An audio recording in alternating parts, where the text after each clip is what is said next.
nome é Marcelo Zarski e Oh Lord, won't you buy me a Mercedes-Benz? Eu não sei mais. É isso aí, gente. Então vamos lá, Anderson Rosa, Frater Goya, porque os anos 60 foram a década que mudou o mundo. É isso aí. Os anos 60 marcaram. Então é isso aí, galera. Hoje a gente vai estar falando, continuar nossa série das lendas e os mitos, né? Ainda com o Clube dos 27. E o tema de hoje, né, é a Janis Joplin, né? A gente vai conversar sobre mitos, lendas e outras coisinhas que aconteceram na carreira dela. Confesso que eu vou ser um pouco mais espectador, mais ouvinte do que o Goy, porque não conheço tanto de Janis assim, eu tô ligado que ele conhece um pouco mais que eu aí. E é isso aí, depois da nossa vinheta.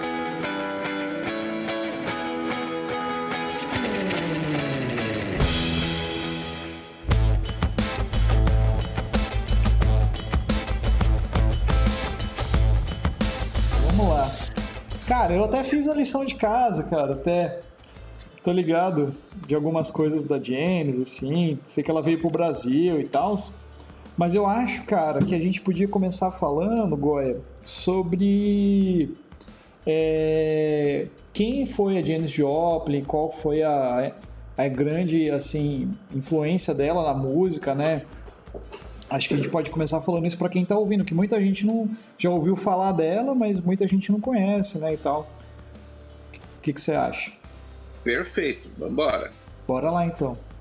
Quer começar aí? Você que sabe, Manda você quer ver. começar a puxar esse lado das influências e de onde ela vem, de Então, onde ela vai? pelo que eu vi, assim, né, como eu falei, eu não sou um grande ouvinte de Janis Joplin, assim, na realidade. Eu sei que ela foi uma mina mega influente, assim, na música. Foi uma das primeiras mulheres do rock and roll mesmo, né, assim, a botar banca, assim, a aparecer vamos dizer assim, pra galera, né? E a ser ousada, né? Assim, ela tinha um estilo bem forte, bem próprio. E eu sei que ela teve muita influência do blues, né? Ela gostava muito do blues, de Aretha Franklin, de Bessie Smith, todas essas cantoras, né? Assim. E ela era branca, né? Eu sei que ela era branca, nascida no Texas, família mega conservadora, e ela adorava música negra, né? Então isso gerou, pelo que eu vi, assim, muita coisa ruim na vida dela, né? Pelo fato do conservadorismo e essas coisas assim. Mas mesmo assim, ela não deixou de deixar a marca dela, vamos dizer assim, na música, né, cara? Pelo que eu procurei, É, assim, saber foi um pouco disso, cara. Acho que dá pra gente ter um pontapé, né? Aí. então, a Janis, como você falou, ela é ali do Texas, né? Um estado que, por natureza, ele é conservador, tá? E ela é da cidade de Port Arthur ali. E, na verdade, assim, a Janis, ela tem muita influência da música de igreja, né? Do gospel, dos corais de igreja, que é onde ela começa a despontar pela potência da voz dela. Mas, mas ao mesmo tempo, ela era uma pessoa que era tímida, ela era daquela patota da menina ruiva, sardenta, gordinha, né, principalmente na infância e na adolescência, e ela sofria um bullying terrível. E nessa coisa do gospel, do blues, ela vai ter ali uma baita influência de Aretha Franklin, Bessie Smith, a Big Mama Thornton, que a gente falou já naquele episódio do rock dos anos 50, né, que é a mãe do rock. Inclusive, pode procurar no YouTube que vocês vão ver bastante coisa gravada por ela, né? Billie Holiday. Então, ela vai ter influência dessas grandes damas negras do blues, assim, que vão motivar ela a ir atrás desse sonho, né? E, na realidade, ela começa a causar justamente para combater esse lado do bullying, né? Então, inclusive, isso é uma coisa curiosa de se falar, porque tanto o Jimi Hendrix como ela compartilham desta história, e o próprio Robert Johnson, né, que foram pessoas que a gente já falou aqui no Clube dos 27, tá? Todos eles, né? O Robert Johnson era tão tímido que ele gravou os discos virado para a parede, né? As músicas que ele grava ali, naquele quarto de hotel, ele grava virado para a parede. O Jimi Hendrix também, ele tinha uma timidez tremenda, né? E ele crescia no palco. Então, todos esses artistas, eles têm como uma grande característica essa timidez, assim, essa tendência à depressão, por N motivos, violência dos pais, violência do mundo, bullying, né? O Robert Johnson, para quem assistiu aquele documentário da Netflix, ele tocava muito mal no começo, então toda vez que ele pedia para tocar, o pessoal já começava, sai daí, não sei o quê, né?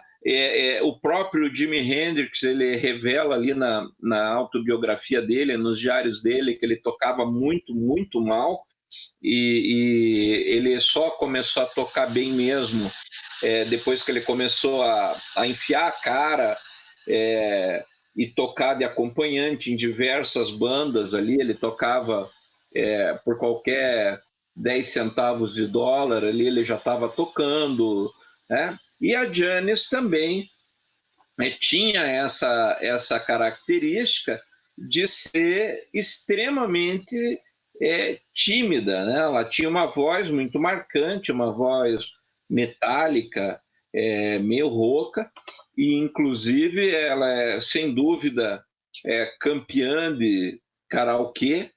Acho que só ganha daquela a música tema lá do Guarda-Costas, né? Mas ela todo mundo quer cantar a Janis Joplin. Existem inúmeros covers aí no mundo, e ela se caracteriza principalmente porque ela teve só 4 discos, foi uma carreira quase meteórica. Acho que a única, talvez que seja mais meteórica que isso, é o Ritchie Valens, né, que era o autor do La Bamba, né, que gravou um disco, e o segundo ele estava gravando quando morreu, né? Então, assim, a Janis Joplin, ela foi uma personagem extremamente controversa, porque aí ela entra numa espiral de álcool e drogas que tem a ver com a questão dela com o peso, né? Então ela substitui a comida pela bebida, tá? E vai utilizando vários tipos de droga, incluindo heroína, tá? Eu que adoro ler biografias de astros do rock, ali já vi em pelo menos 2 biografias do Pink, a citação que foi ela que ensinou eles a beber uísque, né? Diz que eles tocaram em alguns momentos juntos, e ela sempre chegava com a garrafa de uísque junto, e ensinou os caras a beberem. Inclusive aqui vale uma referência interessante, que todo mundo tem a ideia do Pink Floyd como um bando de chapado, mas na realidade quem teve problemas com droga foi o Syd Barrett, né, com LSD, que ele derreteu ali de tanto usar LSD. Diz que deu até pro gato, né? Para quem não conhece a história, depois tem a música Lucifer Sun, do primeiro disco do Pink Floyd, que é a história de um gato, né? E segundo diz a lenda, ele deu LSD pro gato para ver o que dava, né? E aí é o gato que é descrito na música Lucifer Sun, do primeiro disco do Pink Floyd. E daí eles ficaram tão traumatizados com a história do Sid, que já foi ali entre o primeiro e o segundo disco, que eles meio que viraram um pouco careta. Então eles preferiam ficar travado bebendo do que realmente usando drogas, né? Não que alguns deles não tenham tido problema, mas basicamente eles ficavam mais na maconha, no álcool, né?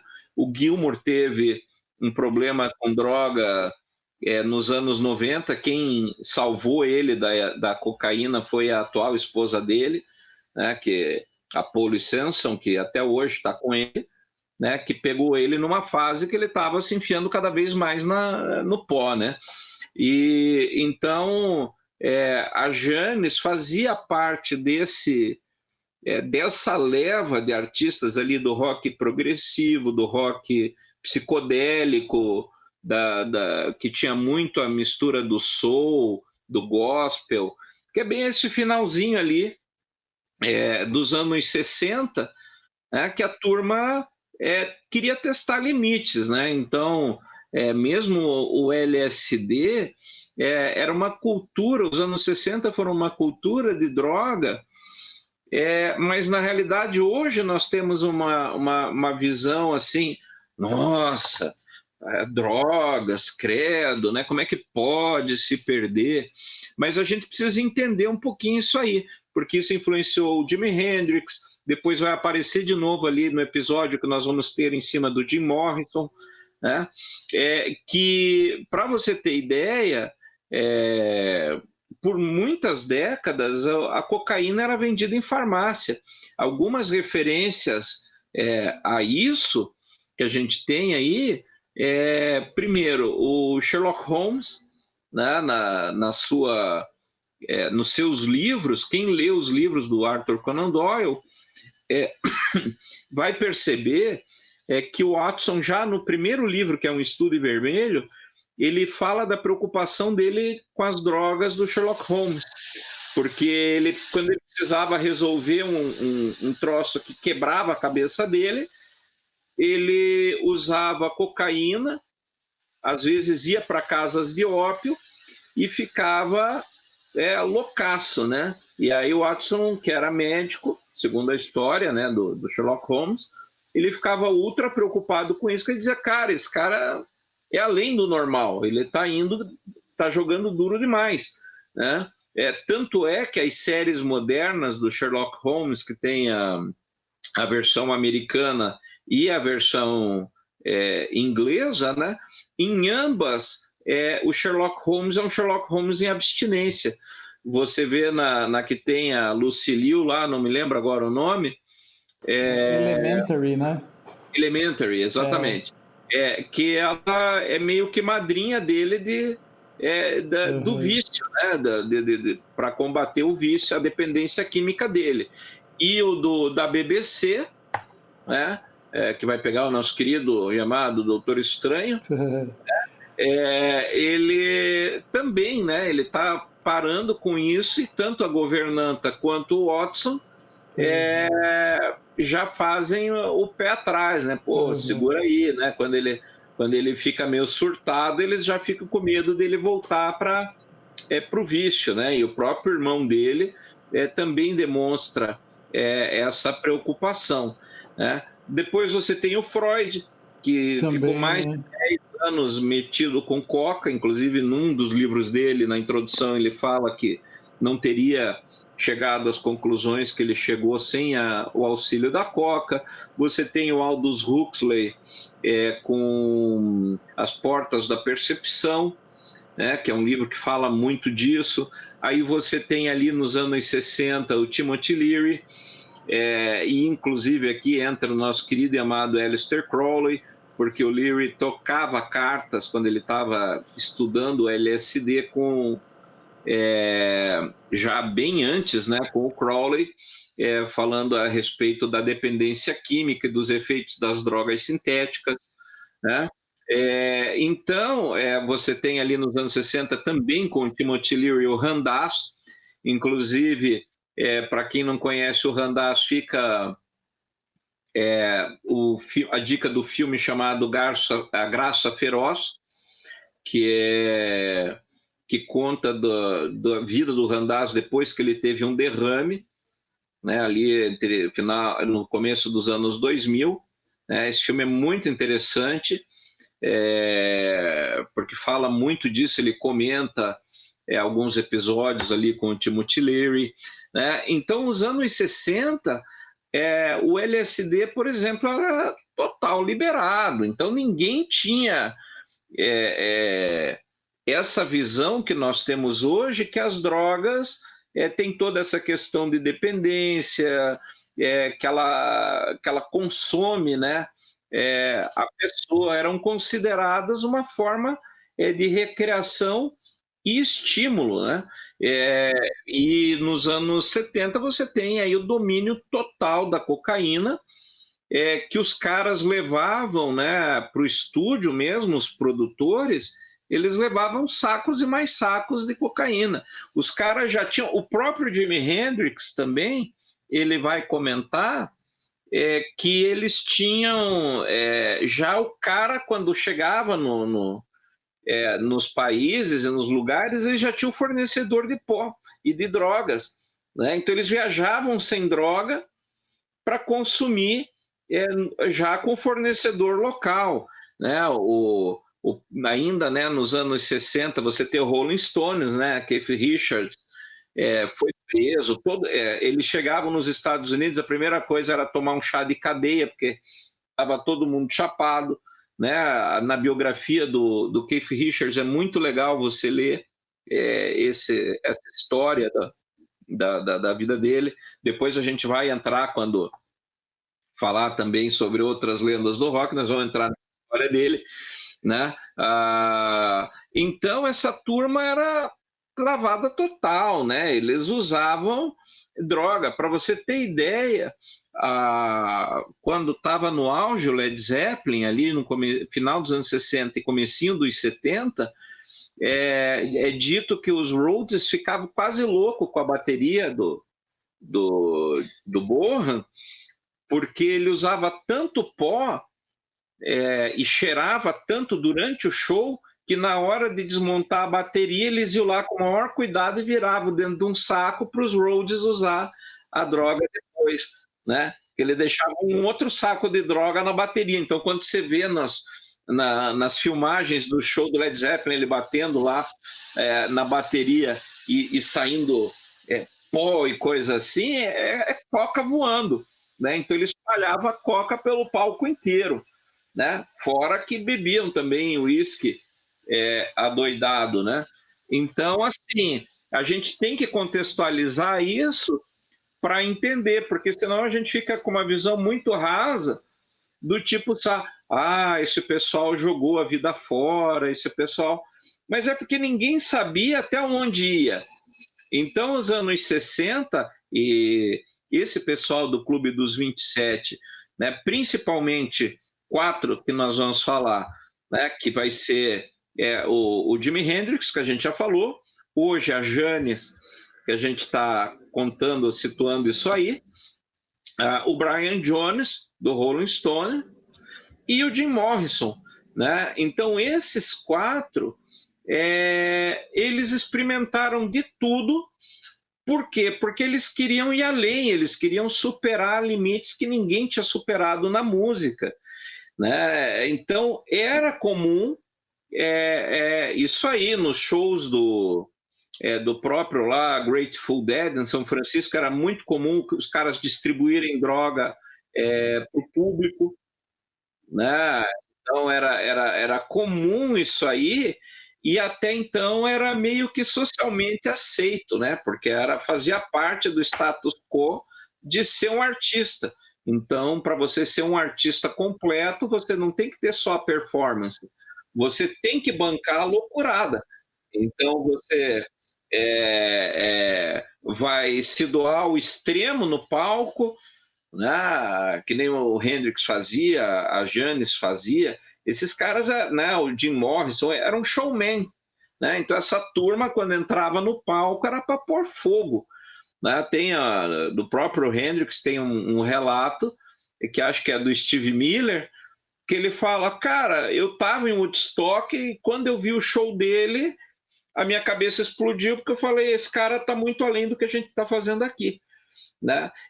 E a Janis também tem isso, né? Então, ela é uma menina que ela é muito tímida, vamos voltar para onde eu entrei na história da droga, ela é uma moça que é extremamente tímida, que sofre assédio de colegas e tudo mais, e a forma que ela encontra de combater isso é ir para o palco. Então ela vai para o palco e daí ela deixa a timidez lá no fundo do palco, né, no camarim, Uhum. e vira aquele monstro que ela era é, durante as apresentações.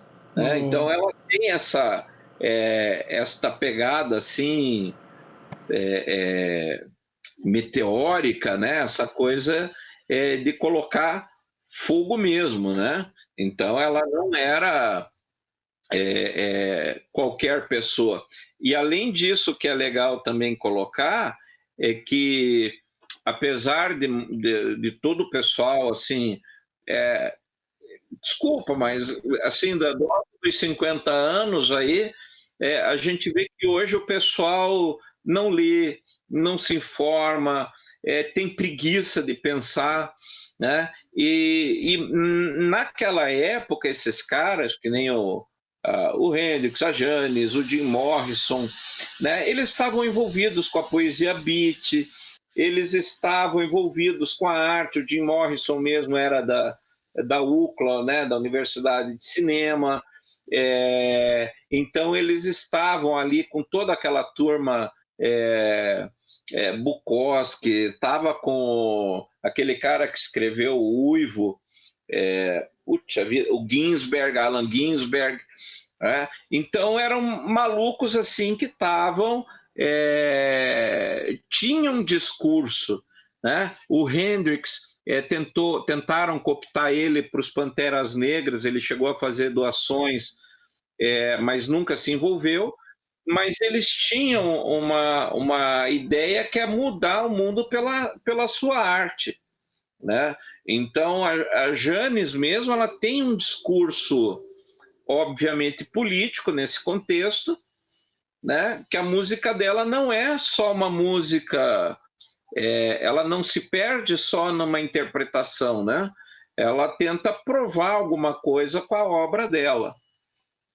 Não sei, Ela deixa eu entrou. falar um pouco. Eu tava vendo, ela sofreu bastante com isso, né? Com bullying e várias outras coisas, né? Na época da escola, eu tava vendo. Então, eu acho que a música foi um refúgio para ela, né? Como você estava falando, foi algo que ela meio que tomou para ela como uma maneira dela se aliviar naquilo. E eu acho que daí nesse meio de tudo vieram drogas, bebidas, né? Ela ficou viciada em heroína bastante tempo, tentou sair do vício várias vezes. E pelo que eu vi, assim, também, como a cidade dela, a família dela era muito conservadora, uma cidade extremamente, assim, pô, Texas, né? os, os caras elegeram o Trump, né? Tipo assim, né? Então, tipo assim, acho que isso pesava muito, né? Daí ela se mudou para São Francisco para tentar. Ela saiu da faculdade, ela fez faculdade, estava na faculdade, foi para São Francisco, pelo que eu entendi. Parece que lá ela entrou na primeira banda que assim, ela entrou como vocalista da banda. Na verdade, ela não era o nome dela, né? Era como que era o nome? Big Hole, como que é o nome da banda? A primeira banda dela The Big Big Brother and the Holding Company, não Big é? Brother The Holding Company. Então ela não era a Janis Joplin, né? Ela era a vocalista da banda, né? Que era a banda dos outros caras. Depois que ela foi crescendo, a galera foi vendo, pô, essa mulher aí tem potencial. Ela tinha um vozeirão, né? A interpretação dela era bem emocionante, né? Tudo. Então a galera começou a meio que Peraí, que tem um barulho aqui. Ela começou meio que a tomar a frente, né? Vamos dizer assim. Até que ela resolveu ir para uma carreira solo, vamos dizer assim, né? Tipo, através de outras coisas, pelo que eu tava vendo lá. Ela teve várias bandas, né? Como a gente falou no Hendrix, né? O Hendrix teve aquela primeira banda dele lá, que foi, né, a que todo mundo gosta, que todo mundo conhece lá, o trio dele lá. Depois ele teve uma outra galera que acompanhou ele, acho que no finalzinho da carreira ele estava meio que armando com outra galera. E a Janis parece que foi isso também.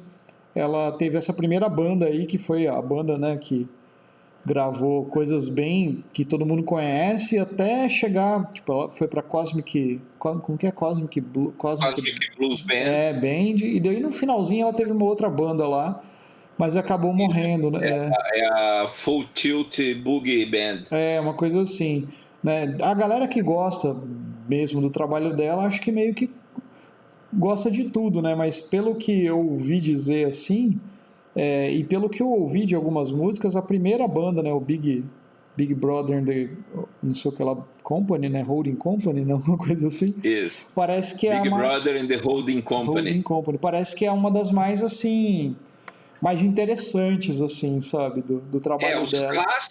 Os clássicos vieram dessa banda, né? Em especial no disco Cheap Thrills. Isso, que tem a capa do Robert Crumb, né? Do ilustrador. O Robert Crumb, para quem não conhece, era um ilustrador famoso da época, assim, tipo de quadrinhos norte-americanos, assim, que foi um dos pioneiros, assim, tipo,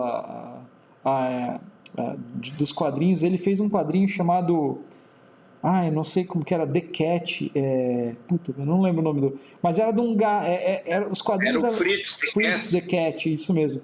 Era os quadrinhos bem ácidos, assim, né? Bem, com uma pegada bem interessante. E a capa é desse cara aí, meu, bem legal a capa. O Fritz the Cat era um gato meio alucinado, né? E que hoje, possivelmente, ele seria altamente proibido, né? Porque tinha muita referência a droga, sexo. Sim, sim. Né? Ele era extremamente misógino, né? Então, assim, hoje seria considerado uma contravenção aí. Porque quase tudo que ele fazia na época hoje é meio proibido, né? Então, e o Crumb foi o criador do Fritz the Cat, né? Então eu vi algumas coisas nesse sentido também. Aí tem uma história, cara, não sei se você viu isso, cara, que ela veio pro Brasil. Pelo que eu tava vendo, ela tentou se sair, né, ir pras rehab várias vezes, né? Ela tentava sair das drogas, mas assim, como você falou, aquela época, cara, a galera era muito alucinada nesse sentido de experimentação, né? Era tudo muito acontecendo ao mesmo tempo, daí tem todo o contexto social, histórico da época. Tudo muito na mão, né? Era fácil, muito fácil, né? Tinha, o LSD, se eu não me engano, tinha pesquisas científicas que a galera tomava LSD para pensar melhor. Então, assim, até os caras descobrirem que, pô, não é bem por aí, isso aqui causa algumas coisas, né? Não são muito boas, assim, né? Vamos aí. Demorou, né? Então, assim... Inclusive, saiu agora um documentário recente, né? Sobre o LSD na Netflix também, né? Não vi. Vale assistir, inclusive tem depoimento do Sting e tal, para entender um pouquinho legal de como ele funciona, né? Eu até deixa eu ver qual que é o nome, né, do documentário. Ele é bem bacana. Have a Good Trip. Né? Que, traduzido, ele ficou Maior Viagem, uma Aventura Psicodélica. E aí vários artistas comentando, né? Mas é isso que você falou, né? O LSD na época era considerado uma expansora da consciência, né? Então tem tudo isso aí.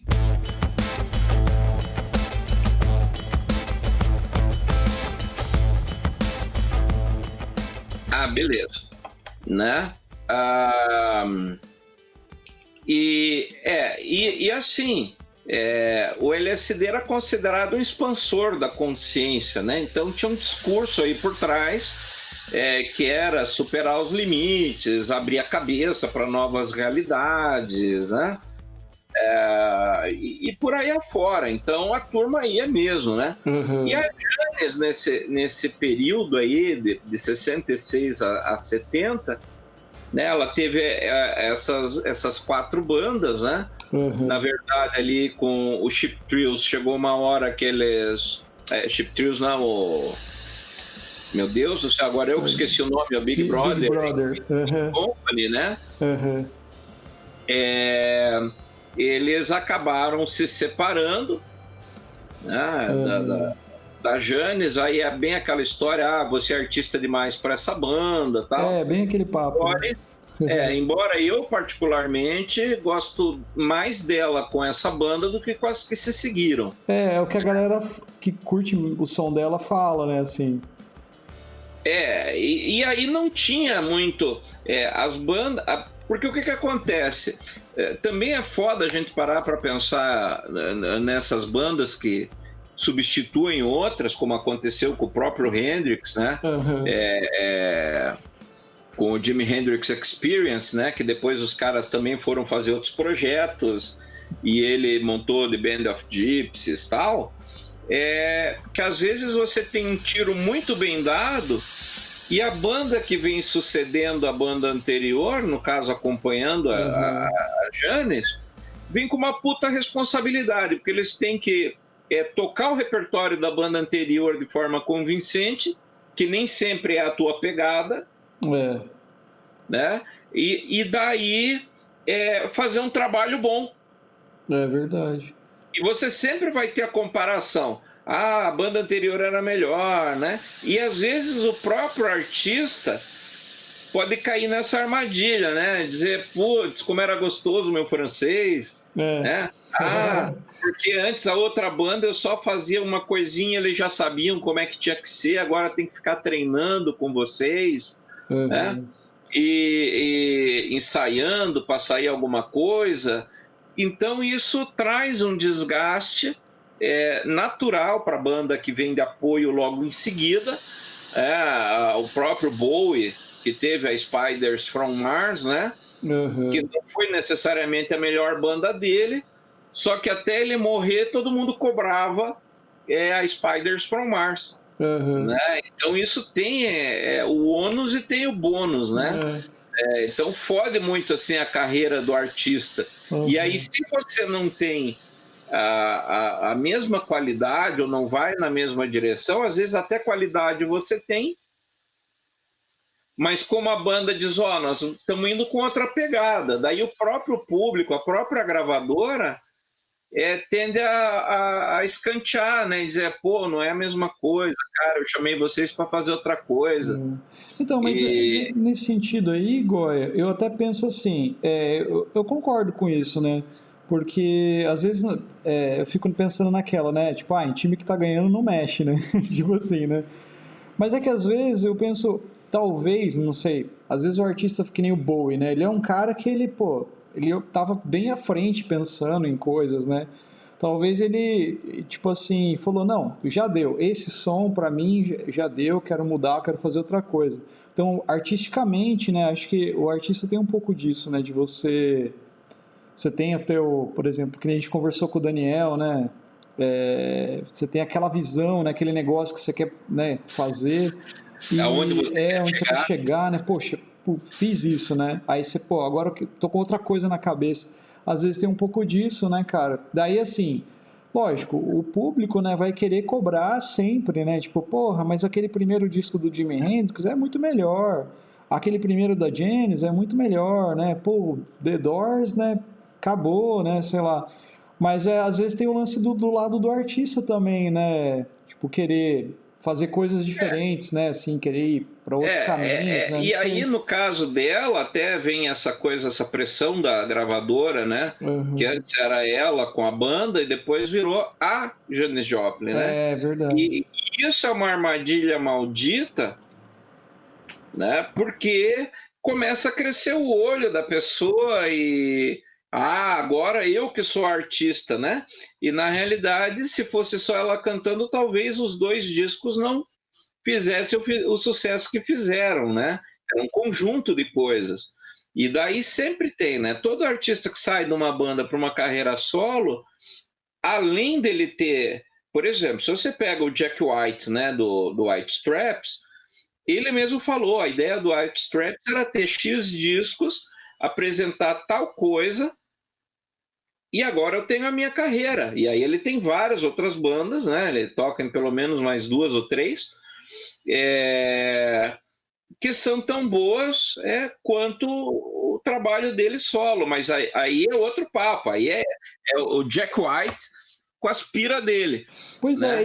Esse aí dá um assunto para um podcast legal, cara, porque O Jack White é um cara que você vê as coisas dele no White Stripes, é legal, apesar de eu não conhecer tanto o trabalho dele no White Stripes, mas você vê o The Kills, não é The Kills, é Dead Weather, que é aquela banda com a mulher do The Kills, lá com a galera, o Raconteurs, a carreira solo dele, é tudo bom pra caramba, cara. Porra. É o próprio Raconteurs, né? As coisas que ele produz é boa pra caramba, né? Então você vai. Esse aí tem que ser um assunto para um próximo podcast aí, qualquer hora. Mas ele é o caso que, na realidade, fica claro que o artista é ele, né? O próprio Bowie, né? Fica claro que o Bowie era o artista e sempre se cercava de pessoas competentes ao redor dele, né? E às vezes a Janis era uma pessoa que não estava tão preparada para isso.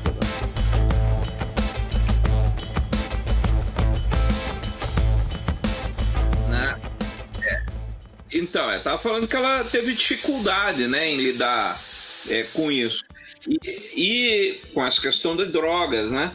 E além disso, deve-se somar ao fato também que no auge da carreira dela, ali em 68, ela engravidou. Aí a Janis engravida, só que ela não sabe direito quem é o pai da criança. Daí o que ela faz? Ela opta, naquela época o aborto era ilegal, e ela faz um aborto clandestino. Tá? E daí dá problema com essa questão do aborto, né?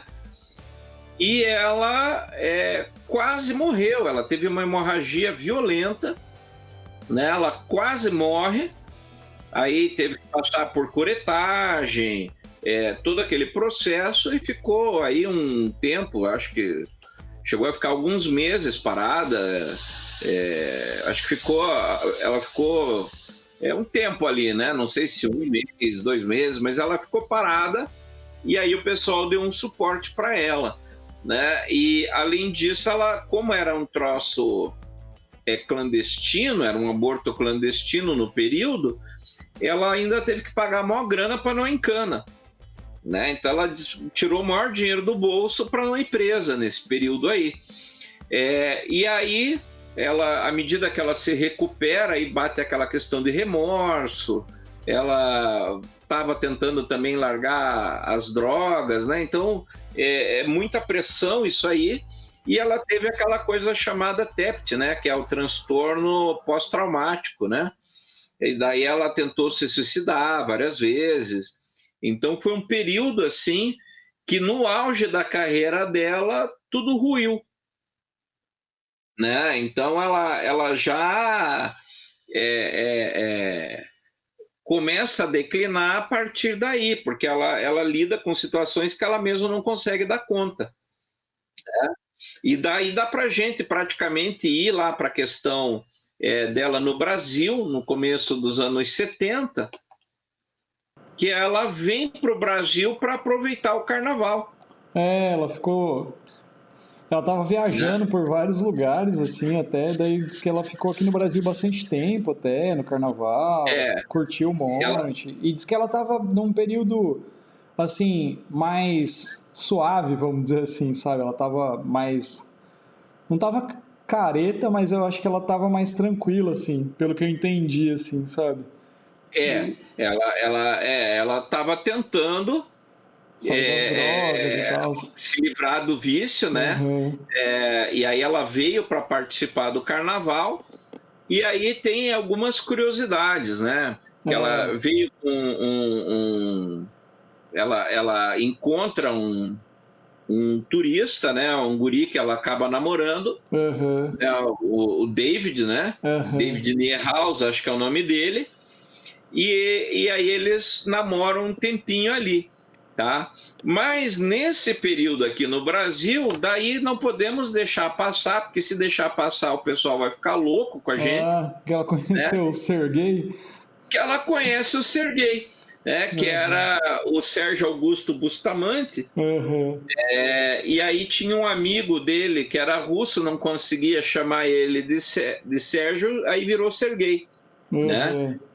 E ele já era um roqueiro conhecido naquele período aqui no Brasil, Uhum. Tá?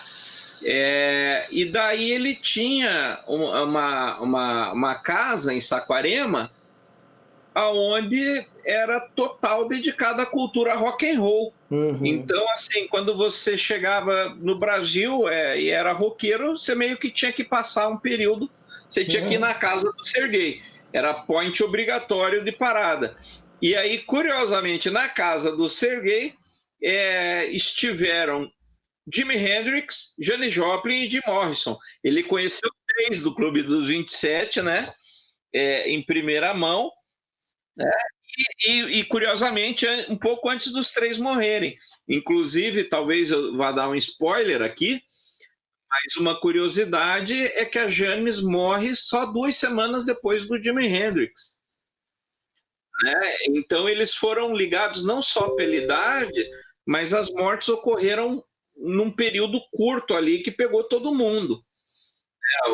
Que é uma das coisas que caracteriza o Clube dos 27 aí, que se formalizou esse clube, né? Justamente porque foi todo mundo meio num período só ali, né?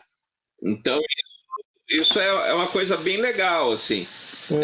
E o Serguei, até o fim da vida, ele morreu há pouco tempo, com 85 anos, né? Acho que foi 2019 que morreu o Serguei. Eu não lembro, cara, mas ele morreu faz pouco tempo mesmo. Ele morreu em 2019, É, ele né? é. E daí ele com 85 anos, mas ele até então ele contava essa História. história da É. Jane e tal, né? Era o orgulho, pelo jeito foi o ponto alto da vida dele. É. Apesar de ele ter feito bastante coisa pela cultura do rock, ele chegou a participar de Rock in Rio e tudo mais. Uhum. É, e daí ele fez, né? Ele foi como convidado no Rock in Rio em 91 e teve Uhum. mais de 50 mil pessoas na plateia, né? Sim. Então ele foi uma pessoa bastante relevante, né? Uhum. Talvez hoje eu não conheça tanto, mas ele era um ícone do rock nacional, Uhum. né? Não tanto talvez pela produção musical, mas pela figura que ele representava, É, pela né? estampa dele, né? É. E ele conhece a Janis aí nesse período que ela Uhum. ficou aí no Brasil, né? Então ela teve essa pira. Tem foto dela no Carnaval, lá no Rio de Janeiro, Sim, sim. né? Uhum. Então tem todo uma história, né? Como não foi assim, ela não passou só um fim de semana, Uhum. Ela fez né? tipo o Sting, né? O Sting foi morar com os Ela índios na foi Amazônia, né? ficando, Quando o ela polícia veio acabou, né? ficando, não sei exatamente o tempo, o, O tempo que ela qual foi ficou, né? todo o período que ela ficou, Uhum. Mas ela né? ficou um tempinho, né? Então, Mas e logo depois, então, ela acaba morrendo, né? Foi um pouco depois é, disso, né? para situar, ó, o carnaval foi ali, né, em fevereiro, né? E ela Uhum. vai morrer em setembro, Olha só. E né? olha que engraçado, né? A gente falou do Hendrix, né? Tava falando, e o, o último disco dele, né, assim, saiu póstumo também, né? Ele não chegou a Uhum. tá vivo, né? Se eu não me engano, né? E ela também, né? É o Pearl, né? Que acho que é o último que ela gravou, saiu depois também que ela morreu, né? Tava em produção e tal. E o do Jim Morrison lá, o do The Doors, o que tem L.A. Woman, né? Também saiu depois, né? L.A. Woman acho que foi uma das últimas músicas, né?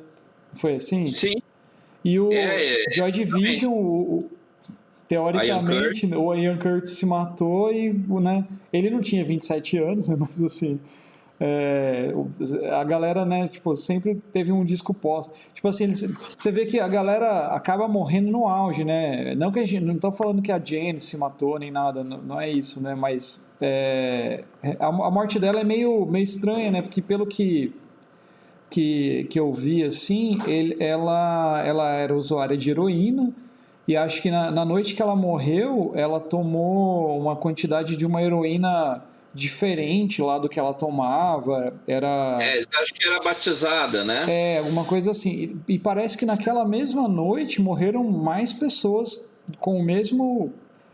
usando a mesma droga, assim, do mesmo fornecedor, alguma coisa assim, sabe? Então foi um negócio meio assim, né?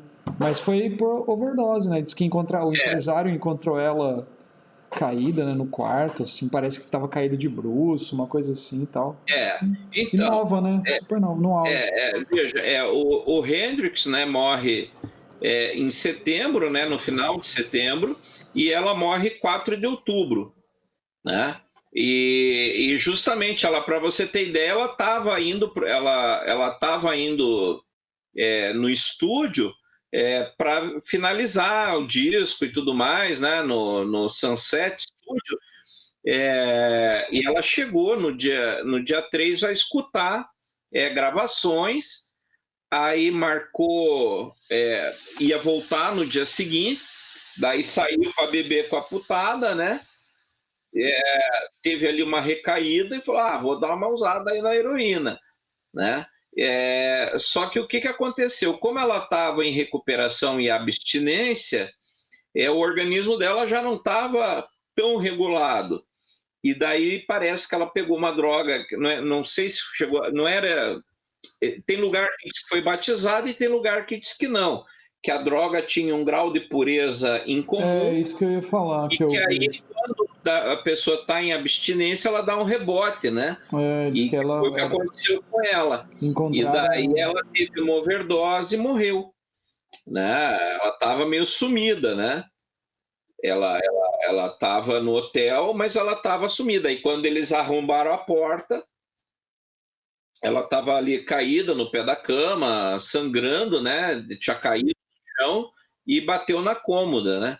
E daí fala que a posição que ela ficou se chama asfixia postural, né? Então, do jeito que ela caiu, ela não tinha força para levantar e morreu sufocada, né? Então, não chegou a ser suicídio, assim como o Hendrix também não. Tem gente que fala que foi, gente que fala já recentemente até houve levantaram uma lebre que ele foi assassinado pelo próprio agente, né? Eu ouvi falar, mas. E que ele queria se desligar daquele agente que estava dando o maior prejuízo para ele, e aí o cara deu um jeito dele supostamente morrer sozinho, né? E até a namorada que estava com ele também entrou no rolo. Os parentes dele até hoje estão meio que tentando provar que a guria estava envolvida nisso, né? E a Janis foi isso, ela foi encontrada daí no quarto do hotel, entre o dia que ela tinha ido no estúdio e o dia seguinte que ela ia voltar para finalizar o disco, né? Então, quando eles encontram ela, ela estava morta, já asfixiada. Só que o problema, o problema é que ela já vinha, como ela teve essa questão de TEPT a partir de 68, então a vida dela eram altos e baixos. Tinha período que ela estava bem, tinha período que ela estava mal.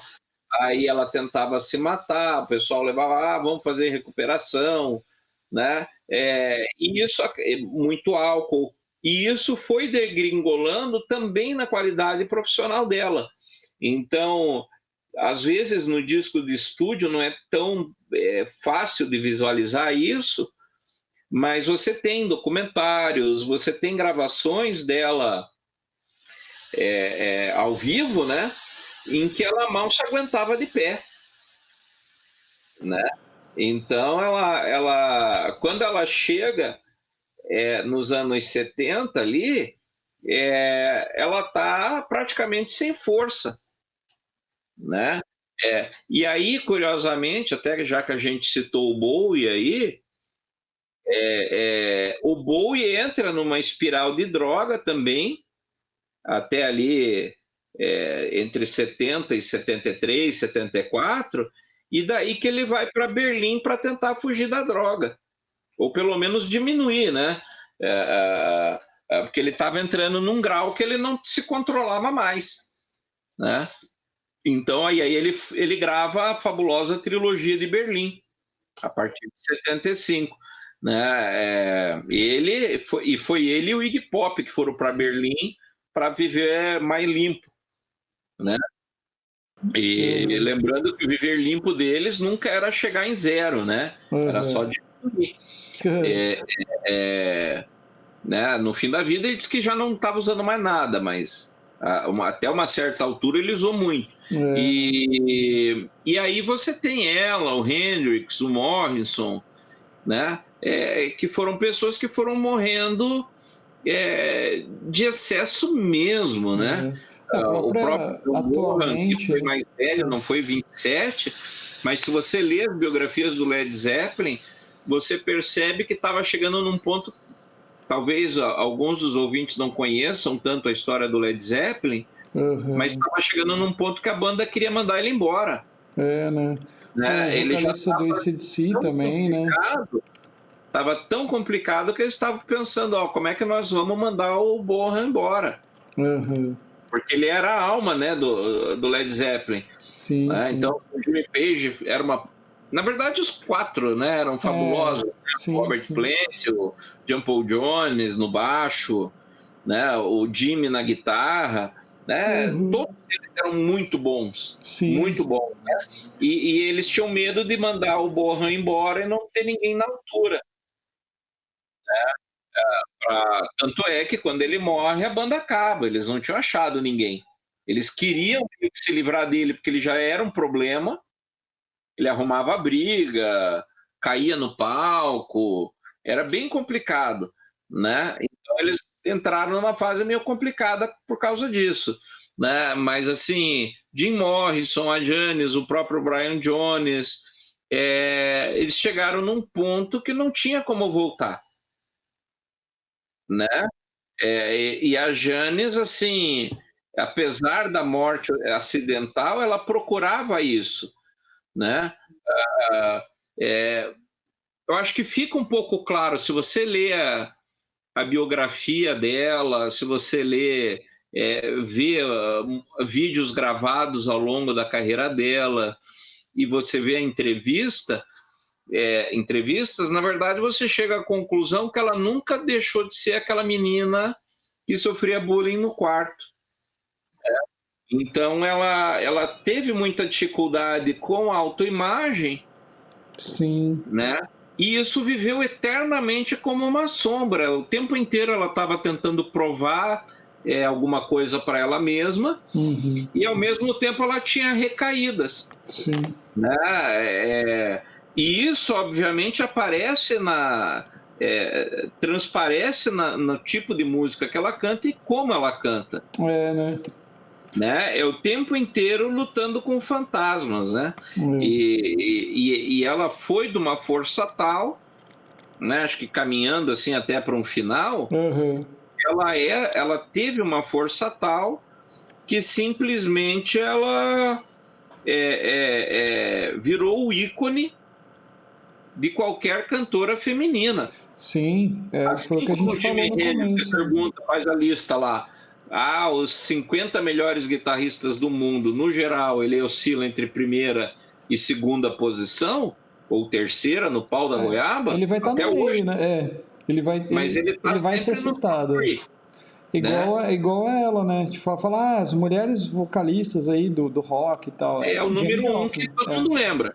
Então, Você- isso que eu acho legal de frisar, né, cara, para quem tá ouvindo, que é a importância que ela teve. Assim, que, como eu tava falando no começo, né? Eu não sou um grande ouvinte de Janis Joplin, mas você saca qual que é a importância que ela teve, assim, o que né, que ela, tipo assim, você não precisa gostar para saber que é bom, cara, né? A relevância, né?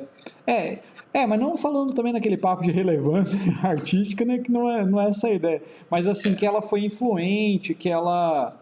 Pô, ela era boa, né? Ela fazia uma É, parada honesta, né? Assim, tipo assim, você vê que é, era ela ali, sabe? é que a gente, como homem, né, não tem como avaliar isso, né? Sim, Só que ela foi uma mulher nos anos 60, sim, que é contra tudo, que mulheres, de certa forma, eram relevadas a um papel.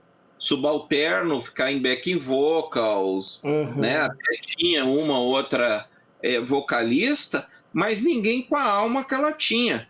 Então, ela foi a mulher que quebrou, em termos de rock, né? E no blues você já tinha as mulheres do blues ali, as grandes damas, mas no rock ela foi a mulher que realmente deu visibilidade pro feminino no rock. Isso é verdade. Né? Então, assim, a gente como homem não tem como mensurar, né? A importância que ela teve de quebrar barreiras com tudo isso. E veja, problemas muito femininos, sim, né? A questão do peso, depois, né? Anorexia, aborto... A parte estética, física dela, né? Ela não gostava. Né? Eles zoavam muito ela. Né?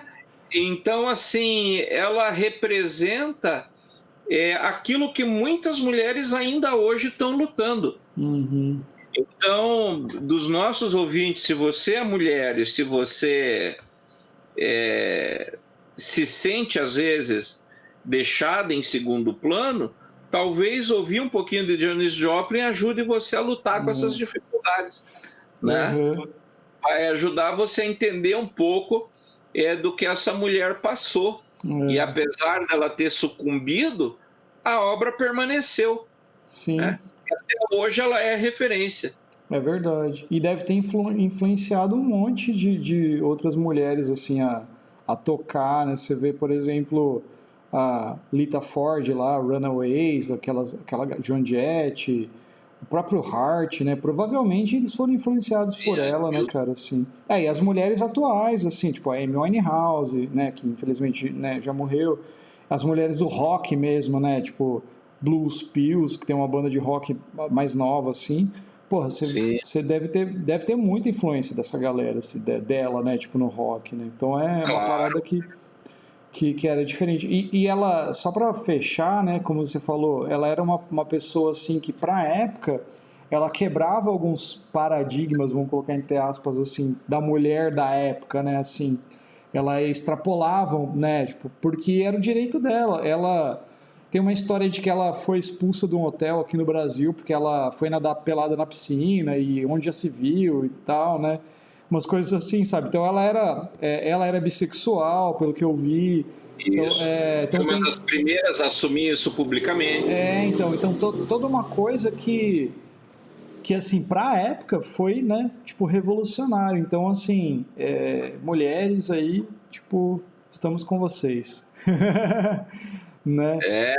Não, e isso é muito importante, isso que você colocou, né? Então, para a época, ela ergueu bandeira que muita gente hoje não tem coragem de erguer. Exatamente. Né? É verdade. E pagou caro, pagou com a vida, né? Pagou, exato. Porque muitos dos problemas que levaram à morte dela foram por causa dessas coisas que aconteceram com a vida dela, né? E a gente, né, como você falou, a gente como homem, a gente nunca vai sentir, né, isso, né? A gente nunca vai entender, porque nem naquela época e nem agora, mas a gente estamos do lado, tipo, somos assim, espectadores, né? Assim, e apoiamos a causa, é isso aí. Guai, eu acho que é isso, né, cara? Deu pra falar bastante sobre a Janis aí, apesar da vida dela não ter sido tão feliz, né? A obra dela tá aí, as músicas dela são ótimas. Quem puder conhecer, se esse podcast agregou um pouquinho mais aí para todo mundo, fica o nosso grande abraço. E um abraço forte para todas as meninas, mulheres, mamães, filhas, avós, todas as nossas ouvintes, né? Um abraço para todas aquelas que têm um pouquinho de Janis dentro de si. É isso aí. Aquela Janis que quer sair, que quer vencer aí, quer quebrar a barreira, né? Desperte esse lado Janis. É isso aí. Beleza? Isso. Abraço para todos. Um abraço para todos e todas que estão aí nos ouvindo. Isso. Um grande beijo e boa noite, bom dia, boa tarde, conforme o horário que você estiver ouvindo. É isso aí.